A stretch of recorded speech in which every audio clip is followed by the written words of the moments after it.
Welcome to another episode of International Crime Files, and today we're going to look at the case of Aileen Wuornos.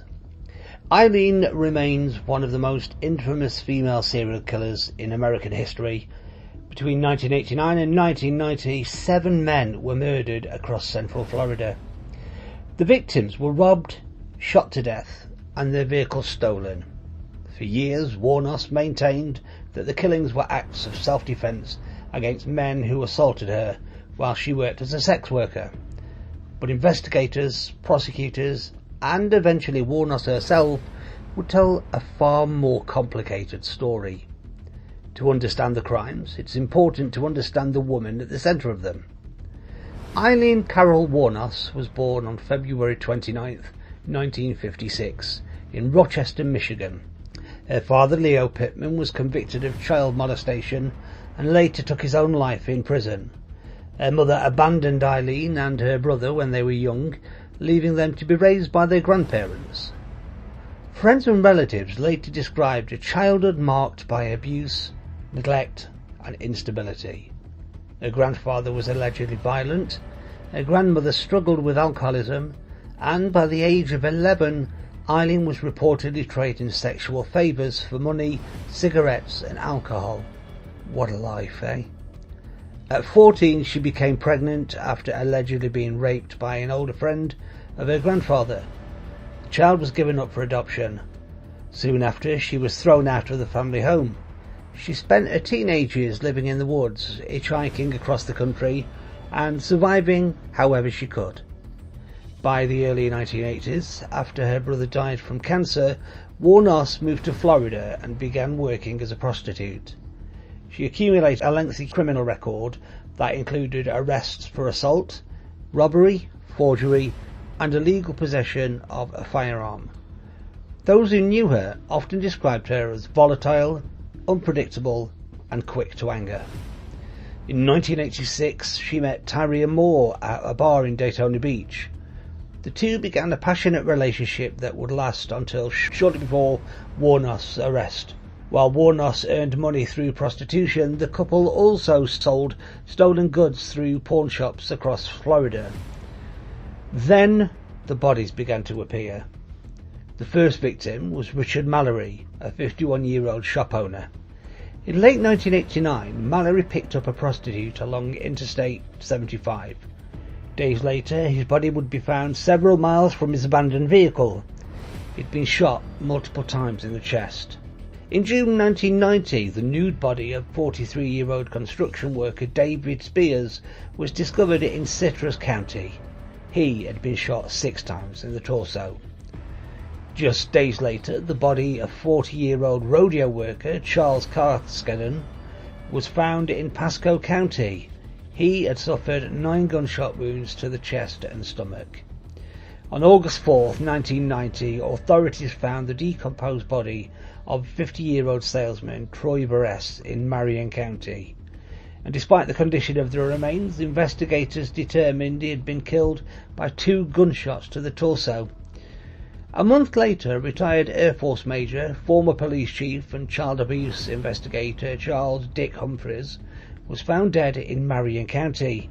He had been shot multiple times in the head and torso. Another victim, 65-year-old Peter Siems, vanished whilst travelling from Florida to New Jersey. His body was never found, but his abandoned vehicle was recovered and witnesses reported seeing 2 women near it. The final known victim was Walter Antonio, a 62-year-old truck driver. His partially disrobed body was discovered in a remote area of Dixie County in November 1990. He had been shot 4 times in the back of the head. As investigators worked through the growing list of murders, a breakthrough came from stolen property. Items belonging to Richard Mallory were traced to local pawn shops. One receipt carried Aileen Wuornos' thumbprint. More property stolen was connected to her, including a camera recovered from a storage unit she had rented under an alias. By this point, Tyria Moore had reportedly become suspicious of Wuornos' activities and had moved back to Pennsylvania. After Wuornos was arrested on an outstanding warrant at a biker bar in Florida, investigators tracked Moore down and persuaded her to help secure a confession. That strategy worked. In a videotaped confession, Wuornos admitted killing Richard Mallory. She initially claimed she'd shot him after believing he intended to rob and rape her. According to her first account, the two struggled over a bag containing her handgun. After gaining control of the weapon, she shot Mallory multiple times, stole his belongings, hid his body beneath a piece of carpet, and drove away in his car. Notably, in this first confession, she never claimed that Mallory had actually raped her. Later, her story evolved. She alleged that Mallory had tied her up, violently raped her, and threatened to kill her, and boasted about harming other women. She claimed she shot him only after believing she was about to be murdered. Prosecutors argued that the changing versions of events destroyed her credibility. They also pointed to the robbery and thefts that followed each killing. Wuornos' defence team attempted to suppress the confession, arguing that police had manipulated her emotionally by using her relationship with Tyrion Moore against her. They claimed her mental state prevented her from fully understanding her rights. The court rejected the argument and allowed the confession into evidence. When the trial for Richard Mallory's murder began on January 13th, 1992, prosecutors relied heavily on that videotaped confession.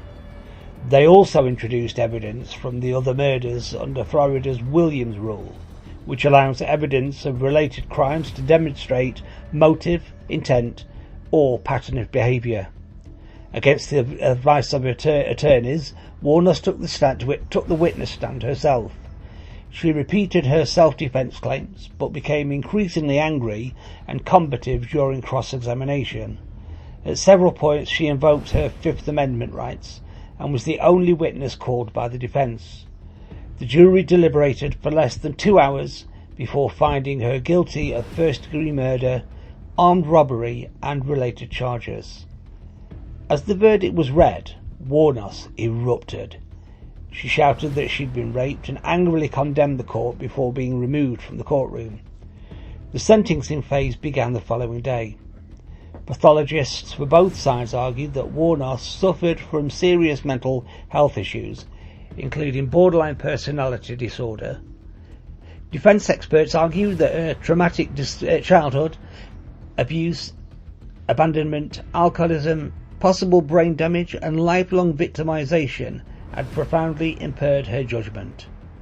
The prosecution acknowledged her troubled past, but argued that she still understood right from wrong and had deliberately committed murder for financial gain.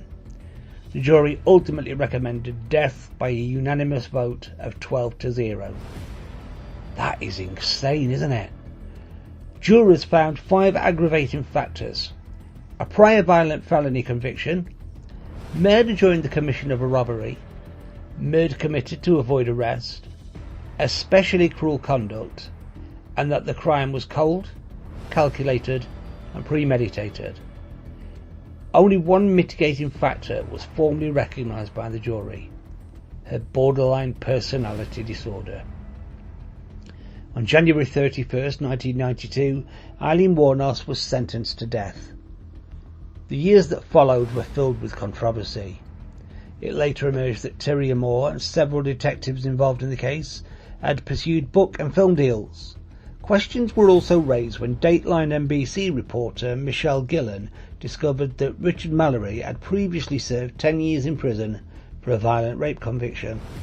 Detectives had previously claimed there was no evidence supporting Wuornos' allegations that Mallory had a history of sexual violence. Despite the revelation, courts refused to grant a new trial. Wuornos eventually pleaded no contest or guilty to the remaining murders, receiving multiple additional death sentences. Throughout the process, her behaviour became increasingly erratic. She fired attorneys, accused supporters of exploiting her, and claimed prison staff were abusing her. Her appeals continued throughout the 1990s, but were ultimately unsuccessful. Courts repeatedly rejected claims that she had received ineffective legal representation or that her mental condition should prevent her execution. In September 2002, Florida Governor Jeb Bush temporarily halted her execution and ordered a mental competency evaluation. 3 psychiatrists concluded that Wuornos understood both her sentence and the consequences of execution. The stay was lifted. On October 9, 2002, Aileen Wuornos was executed by lethal injection at Florida State Prison. Her final words were as unusual as much of her life. She told witnesses, "I'd just like to say I'm sailing with the Rock, and I'll be back like Independence Day, with Jesus June 6th, like the movie, big mothership and all, I'll be back." At 9:47 a.m, she was pronounced dead. Aileen Wuornos became the 10th woman executed in the United States since the reinstatement of the death penalty in 1976, and only the 2nd woman ever executed in Florida. More than 2 decades later, debate still surrounds her case. Was she a calculating serial killer who targeted vulnerable men for money? Or was she a deeply traumatized woman whose violent past collided with a lifetime of abuse and exploitation? The answer may depend on who is telling the story, but one thing remains certain. Aileen Wuornos left behind one of the most controversial and disturbing criminal cases in modern history. What do you think about that one then? Drop your comments in the comments section and we'll have a conversation about it. Remember to like, subscribe and share the video so that you and everyone else knows when a new episode is dropped. Until next time, stay safe.